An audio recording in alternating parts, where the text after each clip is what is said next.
একজন নবীর সাহাবী ইন্তেকালের সময় জবানে কালেমা জারি হয় না। কারণটা কি? খোঁজ খবর নিয়ে দেখলো মা তার উপরে বেজার। মা বেজার, এই জন্য কালেমা মুখে আসে না। সর্বশেষ মা মাফ করে দেওয়ার সাথে সাথে কালেমা জারি হয়ে গেল। এজন্যই নবী বলেন, দুইটা অপরাধ আছে দুনিয়াতে করলেই আযাব শুরু হবে মরার আগেই। এক অপরাধের নাম জুলুম, আর একটা অপরাধের নাম হলো মা বাবার সাথে বেয়াদবি। কারণ ওই মা বাবার দোয়া আর চোখের পানি আর মেহনতে আজ আমি চেয়ারে বসলাম। ওই মা বাবার চোখের পানি আর দোয়ার কারণে তুমি পরীক্ষায় ভালো নাম্বার পেয়েছো। ওই মা বাবার চোখের পানি আর দোয়ার কারণে তুমি আজ টাকার মালিক, বাড়ি গাড়ির মালিক।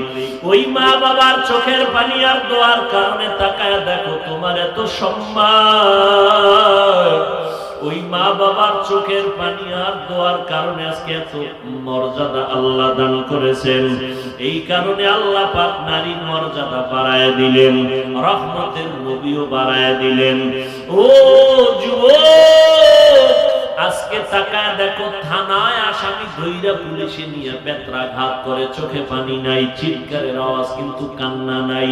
আর আল্লাহওয়ালারা বয়ান করে 200 হাত দূরে বসে একটা যুবক চিৎকার দিয়া কান্না করে, বলো ওরে মারলো কে? ওরে কে মারলো? পুলিশে পিটায় আসামি কাঁদে না। আর কোরআনের বাগানে বসিয়া কিছু মানুষ এমন ভাবে কান্না করে কি যেন হারায় ফেলছে। এরে নবীর উম্মতের দল, একটু চিন্তা করো, দুনিয়ার রং তামাশায় তো কম সময় দিলে না, আল্লাহর জন্য একটু সময় বের করো। নিজের কল্যাণে আখিরাতের সম্পদের জন্য সময় বের করে নাও। ওই অন্ধকার কবরের 3টা প্রশ্নের জবাব ঠিক করো রে বাবা। আমি হুজুর হইয়া জবাব দিতে পারবো তার কোনো গ্যারান্টি নেই। কারণ এই দুনিয়াতে যদি আমার মোহাব্বত আল্লাহর সাথে গভীর না হয়, আমি যত বড় বক্তা দাবি করি, কবরে যাওয়ার সময় কালেমা জবানে আসবে কিনা বড় ভয়। এরে নবীর উম্মতের দাস, আল্লাহর কাছে বিনয়ের সাথে তওবা করো। এই দুনিয়ায় চিরদিন থাকা যাবে না। দুনিয়ার রং তামাশা তোমরা দৌড়াও, আমরাও তো পারতাম দৌড়াইতে। আজকে যদি দাড়িটা কেটে ফেলতাম কেউ আমারে বাধা দিত না। অথচ যুবক, তুমিও মুসলমান, তোমার আমার আল্লাহ এক, নবী এক, কোরআন এক, কাবা এক, ধর্ম এক। তোমার টুপি মাথায় দিতে লজ্জা লাগে, আর আমি টুপি মাথায় না দিলে লজ্জা লাগে। তোমার দাড়ি রাখতে লজ্জা লাগে, আর আমি দাড়ি কাটতে লজ্জা লাগে। তুমি কত ভিআইপি মুসলমান। আমি মসজিদে না ঢুকলে লজ্জা পাই, তুমি মসজিদে ঢুকতে গিয়া লজ্জা পাও।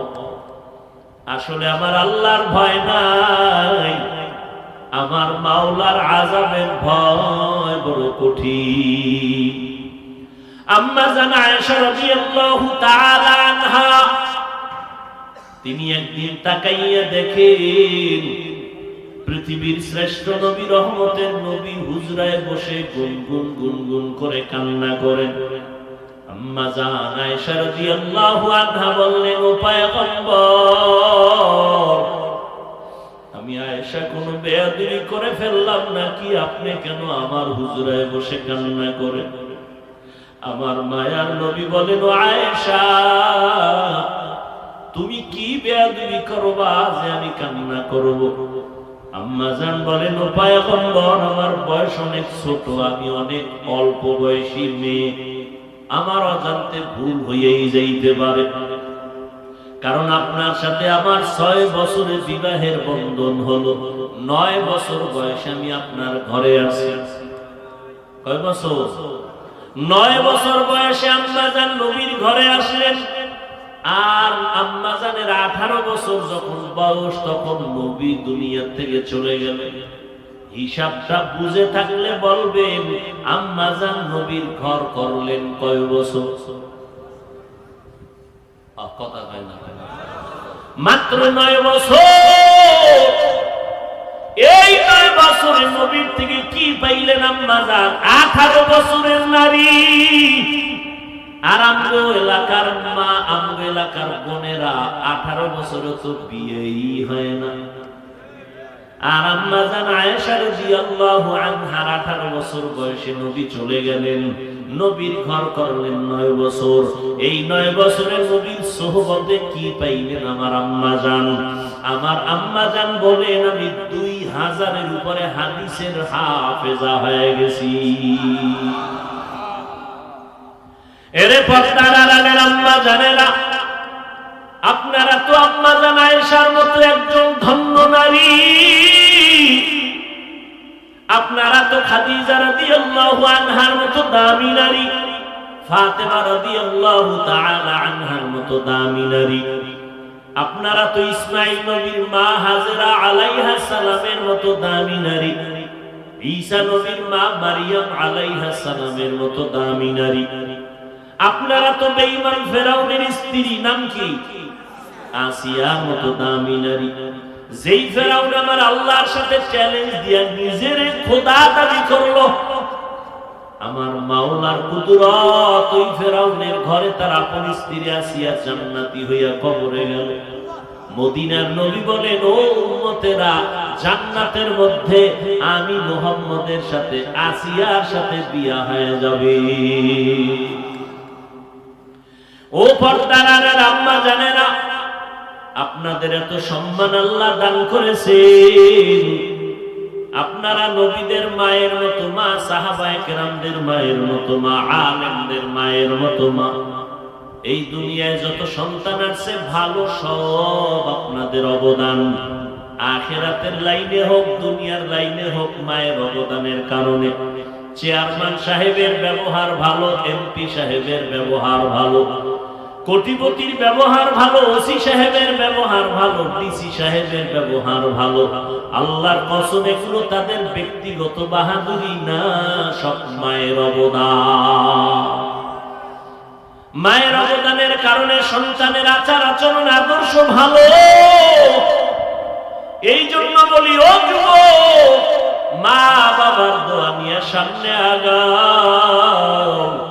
মা বাবা যখন দোয়া করে আরশে আজিমে যাইতে মাঝখানে কোনো পর্দা থাকে না। আর ওই মা বাবার দোয়া না থাকার কারণে আজকে তোমার মতো কত বান্দা নামাজ পড়ে, রাস্তায় গাড়ি চালায়, তুমি কেন পারো না? তোমার কপাল খারাপ।